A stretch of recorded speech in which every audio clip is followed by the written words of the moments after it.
آپ نے ابھی ذکر کیا کہ چیزوں کو اس کے محل میں رکھ کے زبان و بیان کے قاعدے اور اس کی روح سے دیکھیں. سوال اگلا میرا آپ سے اسی سے متعلق ہے.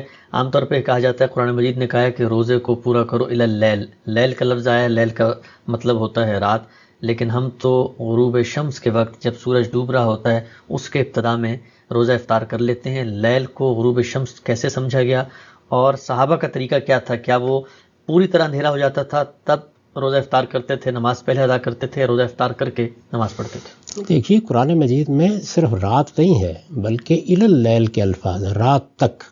تو اس کو جب ایک آدمی سنے گا تو ظاہر ہے کہ وہ یہ خیال کرے گا کہ رات تک سے مراد یہی ہے نا کہ دن ختم ہو گیا اور رات شروع ہو گئی. تو رات کی ابتدا مغرب سے ہو جاتی ہے. بعض لوگوں نے یہ خیال کیا کہ مغرب کے وقت رات کی ابتدا تو ہو جاتی ہے لیکن اس پر رات کے لفظ کا اطلاق شاید موضوع نہیں، اس کے لیے کوئی 10 منٹ مزید انتظار کرنا چاہیے. تو یہ فہم کا معاملہ ہے اور اس کا امکان ہے کہ اس پہ یہ اختلاف باقی رہے. میرے نزدیک صحیح مفہوم وہی ہے جو لوگوں نے سمجھا ہے عام طور پر، اور ہمارے ہاں احناف کے ہاں بھی دوسرے فقہا کے ہاں بھی اسی کو قبول کیا گیا ہے. وہی صحیح مفہوم ہے کہ جیسے ہی رات شروع ہوتی ہے یعنی غروب آفتاب ہو جاتا ہے تو ہمیں روزہ کھول لینا چاہیے. لیکن میں دوسری رائے کے معاملے میں کسی شدت کا قائل نہیں ہوں، کیونکہ زبان بیان کے اسالیب کے لحاظ سے ایک احتیاط کا مسلک وہ بھی ہو سکتا ہے، اس سے کوئی فرق واقع نہیں ہوتا. رسالت بآب صلی اللہ علیہ وسلم اور صحابہ کرام کے معاملے میں یہ بہت مشکل ہے یہ بتانا کہ 5 منٹ کا یا 4 منٹ کا کہیں وقفہ تو نہیں ہوتا تھا. ظاہر ہے کہ اس میں بہت سی تعبیریں استعمال ہوئی ہیں. میں اگر یہ کہوں گا کہ غروب آفتاب کا ذکر ہے تو کوئی آدمی یہ کہے گا کہ غروب آفتاب سے مراد یہی ہے کہ اچھی طرح جب غروب آفتاب ہو گیا اور رات شروع ہو گئی. ایک دوسرا آدمی دوسری تعبیر کر دے گا. تو اس میں چونکہ قرآن مجید میں صریح لفظوں میں یہ بات آ گئی ہے کہ رات تک روزہ پورا کرو، تو اس میں جو لوگ یہ سمجھتے ہیں کہ رات تک کا مطلب یہ ہے کہ ذرا مغرب کے 10 منٹ بعد، ان کو خواہ ہدف متعین بنانے کی کوئی ضرورت نہیں ہے. ہم اپنے اپنے نقطہ نظر کو درست سمجھ کر اس پہ عمل کر سکتے ہیں. میں نے اپنا نقطہ نظر آپ کو بتا دیا، وہ یہی ہے کہ مغرب کے وقت سے رات شروع ہو جاتی ہے. یہ ہمارا عمومی عرف بھی ہے اور ہم جب بولتے ہیں تو ایسے ہی بولتے ہیں.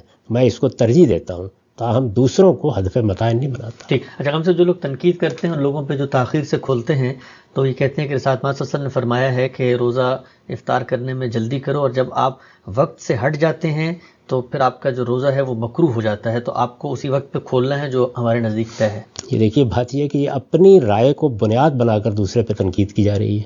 اس کے نزدیک روزے کا وقت ہی نہیں ہوا. تو یہ ایسے ہی ہے کہ جیسے کوئی آدمی یہ کہے کہ رسول اللہ نے فرمایا ہے کہ روزہ کھولنے میں جلدی کرو تو ذرا مغرب سے 4 منٹ پہلے ہی کھول لینا چاہیے. تو جب مغرب کا وقت میرے نزدیک ہوتا ہے تو میرے لیے جلدی یہ ہے، اور جن کے نزدیک 10 منٹ بعد سے رات شروع ہوتی ہے اور وہ اس کا مطلب یہ لے رہے ہیں، ان کے نزدیک وہی روزے کا وقت ہے. تو اس وجہ سے اس طرح کے استدلالات اپنے مقدمے کو سامنے رکھ کے کبھی قائم نہیں کرنے چاہیے. میں نے عرض کر دی ہے کہ قرآن مجید کے جو الفاظ ہیں ان الفاظ سے ایک شخص وہ مطلب بھی لے سکتا ہے.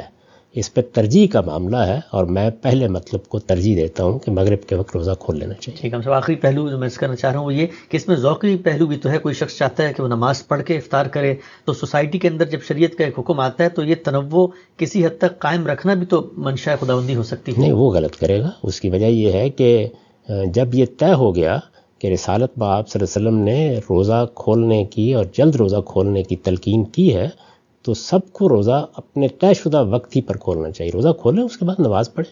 یعنی پانی کا ایک گھونٹ لینا یا ایک کھجور منہ میں لینے سے کیا فرق واقع ہو جائے گا، اور اس کا ذوق سے کیا تعلق ہے. جب وقت ہو گیا، جس کے نزدیک مغرب کے وقت ہو گیا اس کو اس وقت کھولنا چاہیے، جس کے نزدیک 10 منٹ بعد وقت ہوا اس کو اس وقت کھولنا چاہیے.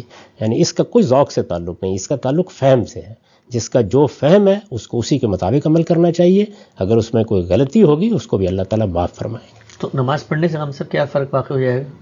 نہیں، نماز ضرور پڑھے لیکن روزہ کھول کے پڑھے نا. اگر کھولنے کے بعد روزہ کھولتا ہے پڑھنے کے بعد، اس سے کیا فرق کیا واقع ہے؟ وہ اس ہدایت کی خلاف ورزی ہوگی جو رسول اللہ نے کی.